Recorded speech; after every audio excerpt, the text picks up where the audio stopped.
Nicky, very fortunate that you're here with us this week. It's always lovely to have you on, but with so much happening in Serie A, and it's signed off with a little bit of intrigue for the international break with Inter versus Napoli, which, for me at least, seemed to provide more questions than answers. Yeah, which I love because Same. because it's early in the season and this is what we want. We want to have that hanging set of questions. Which of these teams is really for real? We don't want those solved in November. We want those solved in May when it's the business end of the season. And I really enjoyed the game between Inter and Napoli, even though it wasn't as swashbuckling as bonkers as the Inter-Juventus game not so long ago, because it juxtaposed two teams who are at different points, I think, in their story. Napoli have come through the worst of this extremely intense run of very difficult fixtures with a few scars. They got thumped 3-0 by Atalanta, but ultimately still on top of the pile, confirming that perhaps this Antonio Conte surge is not just completely a mirage. And Inter have come through on the other side feeling like, well, we think we were the better team, just like we think we were the better team against Juventus, but we haven't won again. And why aren't we winning these big games? Because they also lost to Milan, by the way, this season. So it's really set things up, I think, for a fascinating little chapter through the winter after this next international break. I mean, I'm a little bit worried about Hakan Çalhanoğlu, David, because, of course, as we know, when players who never miss a penalty miss a penalty, they go into the penalty hole. Like we've seen it before with Jorginho, with Mario Balotelli, but all those lines are far too sad for me to talk about, and I don't really want to think about them. So let's talk about what that actually represented for Inter. The fact that they did miss that opportunity, because it's become almost a recurrent theme. Now, as Nicky was saying, it's too early in the season for us to really say this is going to have a lasting effect on the title race. But they've had opportunities and, you know, they've fallen short in the big games where they should be showing that they are the best. Because we know they're the best team in it, right? Yeah, we do. And in their defence, I would say... I mean, you could get in their defence at the moment, but please, carry on. These big games have all fallen after Champions League games. Right, yeah.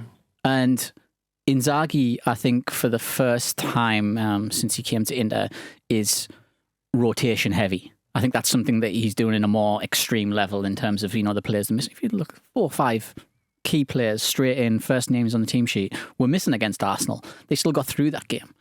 I think they've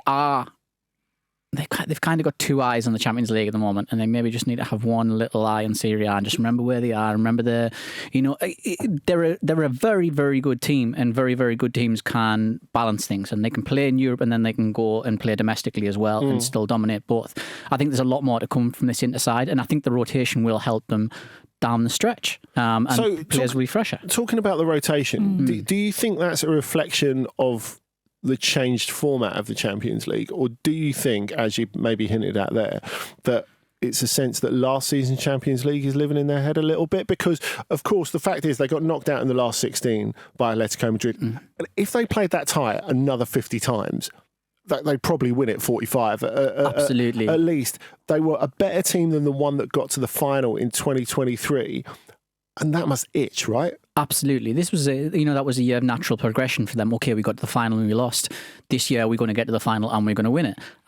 They were far superior Atleti in that game. The amount of chances that they missed, glaring chances as well, was Inter. Yeah, Inter, and it was just absolutely staggering. I thought so. Clearly, they are looking to the Champions League. And funnily enough, speaking of Atleti, I've seen Atleti do this as well.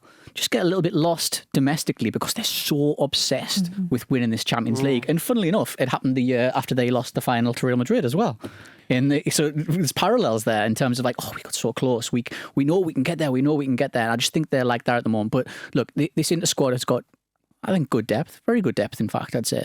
And they can balance the two. And I just think they're going to finish the stronger domestically out of all the teams. Now, I think there's just something I want to pull out of what's been said, because the Inter game against Arsenal was fascinating, because I would 100% have said that was a weaker 11 that was sent out against Arsenal than was sent out against Napoli. To me, same. Yeah.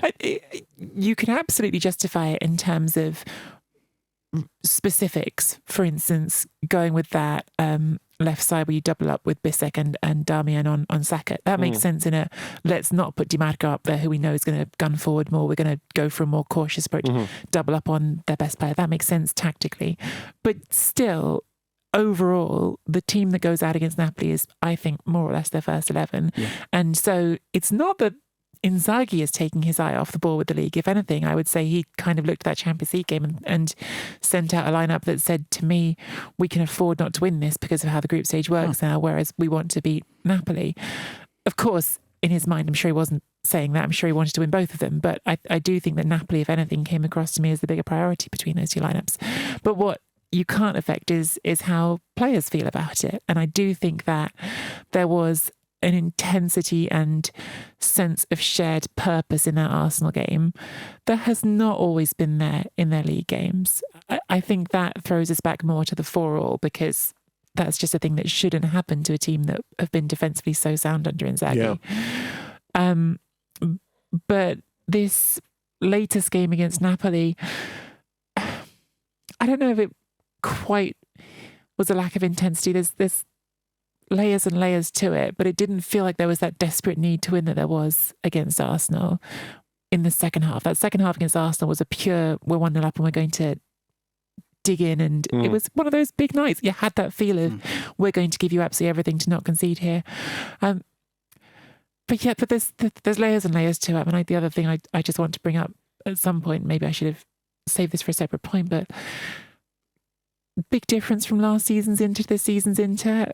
It's Lautaro Martinez. I'm sorry to make it simple, but Lautaro Martinez didn't score against Napoli. He didn't score against Arsenal. He didn't score in the 4-4 either. He's not been present in the biggest games in the way you'd want him to be. Yeah, I know you got some criticism from a fan on Instagram as well, and you responded to that. I know that was a bit of a thing in the Italian press as well, and I think there was a fan who said, "Oh, remember that you're at Inter and what's required and stuff." And then Lautaro goes, "Oh, remember we won a title. Remember me in the for Argentina as well. Remember who I am." So it's interesting to see that as well. And I've seen a bit of criticism saying he's a little bit out of shape as well, and he's perhaps not at peak fitness of where he usually would be. Well, there's no chance of like anyone forgetting who he is because he's been playing for the last 14 months continuously, and that's the problem. I think that you can make parallels between his current performances and those maybe of Julian Alvarez, in that you see shards of the player that you know they are, but there's just not the physical capacity to do it all the time. Is that it? Yeah, because I'm trying to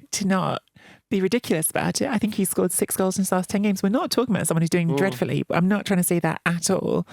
But the bar last season was Serie A's top goal scorer, and right now he's not the best striker in that team. Well, it's the amount of goals, isn't it? It's the distribution of goals, isn't it? Because of course he breaks his duck against Udinese and gets a couple in that, and it's about weighing hard in all those big games, isn't it? Because these are small margins. We're not talking about Inter being 10th. They're a point off the lead. Yeah, exactly. I was going to say, I think it's like 26 or 36 points. They've got 10 or 12 in the Champions League. They are still a really good side. So we're not talking about real problems. Well, we are talking about real problems. We're not talking about catastrophic problems. We're talking about the sort of problems that see you not win these big games. And in these big games, your best striker has not performed particularly well. That's kind of the point I'm trying to say. Yeah, that's right. I mean, we might come back to Inter in a minute, but I want to spend a little bit of time on Napoli, because as you say, Nicky, they came back from that chastening result, which I thought was a little bit harsh on them, even though Atalanta were the better team at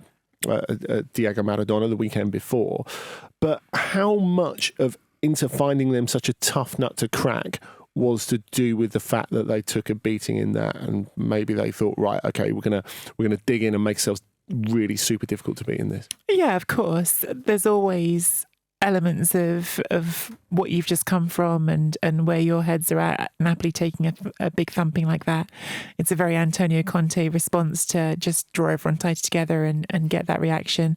But also, Conte has a week to prepare the game. I've said that I think that Inzaghi put more focus on this game than the Arsenal game with his starting 11, but of course they've still got to play Arsenal at San Siro in between. I'm not trying to undersell it. The Arsenal game was not taken lightly. It was still a game they absolutely wanted to win and did win. So of course that takes out energy and preparation time, which Conte has the advantage on. So this top 5, is so incredibly tight. As we said at the top, David, 1 point between the five of them. I mean, it's the dream title race. Lazio and Fiorentina are sitting there thinking, well, I hope we can get on Ask OTC because we're not getting in the main show at the moment, despite all our efforts. Who is the best set to challenge Inter? Because even with Juventus, we're seeing, like, when they're good, they're so good. Yep. But there's a bit of unevenness which you would consider natural with the young team. They're in transition. Them adapting. It's the first year of their transition. Exactly. So where they are right now is really impressive. And like you say, it's not going to be perfect straight away. So I think Juve are the best place to challenge Inter. And maybe I've been a bit biased because I read an interview with Juan Sebastian Varane. I think you know where I'm going with this. And he said, don't rule out Lazio as a bit of a dark horse as well. Really? Yeah. And Lazio, I tell you what, Lazio are always a funny one. I think every single year that they can be a side that can be a thorn in the side for people. So I think you've got to watch them in that area as well. But at the end of the day, I think it's between Juve and Inter. First of all, Andy saying 1 point between the top five. Well, there's only 2 if you count Juventus in 6. So poor Juventus being excluded from this conversation. Not often we say poor Juventus. But Lazio, to bring it back to David's point, 9 wins in the last 10 games. The only loss is to Juventus when they had Romagnoli sent off after like 25 minutes. Yeah. So they still took an own goal in the last 5 minutes to beat them, didn't it? They're on a ridiculous run. They really are. Baroni has performed some wizardry there, and they're playing really, really well. They have still got some tough games coming up. They're going to have, I think, Napoli back-to-back in League and Cup. But their form is incredible. With that in mind, in which month are Inter going to pull away? I do expect Inter to win the league because they're the best team in the league. I think that they've got everything that we're talking about as even in the last few minutes as did this hurt them a bit in these games.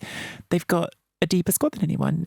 Simone Inzaghi thinks he's got 23 players and I agree with him. And I think that's why at the end of the season they'll be ahead. But I do think that if there is any chance they get more distracted with the Champions League, which I think is also a realistic thing that they can try for. I'm not saying they're their favourite, but I think they can try for it. Agreed.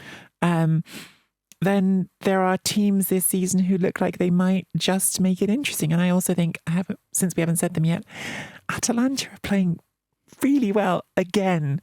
Which, given the turnover, is ridiculous, isn't it? Having lost Coop Miners, having lost Scamacca to injury, having lost Scalvini to injury, they are absolutely ripping teams up. Not so much this weekend. It was a bit of a struggle this weekend, but again, coming off Champions League again. Their form's also incredible. Fiorentina's form's also incredible, but I can't see that sticking quite to the same degree just because the talent level isn't the same. But I do think also commendable.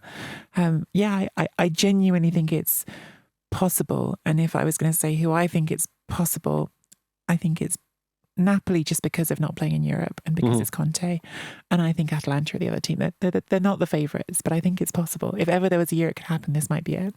Last one for you, David. I don't want to pile on Çalhanoğlu after his penalty disappointment, but whether he is the best midfielder in Europe or even in Serie A, open to debate. Where does Scott McTominay sit in that pyramid if we're talking about midfielders in Serie A, do you think? He's top 3.